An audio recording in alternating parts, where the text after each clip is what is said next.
Hello and welcome to a special edition of the short Vort live from Israel, somewhere near the Green Line. And this week's topic is the grass greener over the Green Line?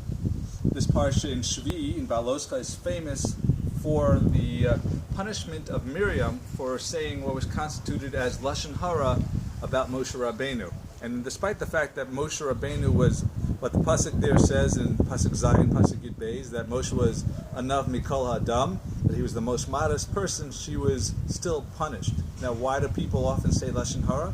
It often comes because of jealousy or out of arrogance. They're green with envy about what other people have or what they think the other people have. So they try to disparage the other people and bring them back down. Moshe Rabbeinu, who was the Anav Ma'od, was not like that. Moshe Rabbeinu was someone who, even though he was great and he knew his level, he was very modest. He knew that it came from Hashem, it wasn't his own doing. When he was chosen to be leader, he wanted Aaron to be the leader, because Aaron had been the leader of the Jews in Egypt.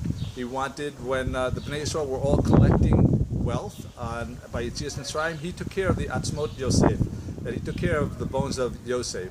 So he was very modest. But there is a time when, and he wasn't jealous, so there is a time when it's appropriate to be jealous. Kinas sofrim tarba chachma. When you're jealous of the sofrim, the scribes or the wise men, that creates greater wisdom, because you want to become like them. You're inspired by them. You're jealous of them. When it comes to how you should approach things, you think of how I mentioned to one of my nephews by his bar mitzvah that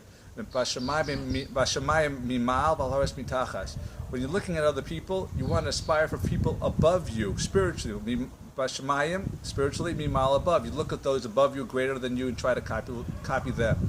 But when it comes to me'aras mitachas, with the physical, then you want to look at those who are less fortunate than you, so you can appreciate what you have and you're not jealous. So whether the grass is greener or not over the green line, our approach should be looking at it as bashamai mimal b'haras mitachas. Thank you for listening, and have a wonderful week and a wonderful Shabbat.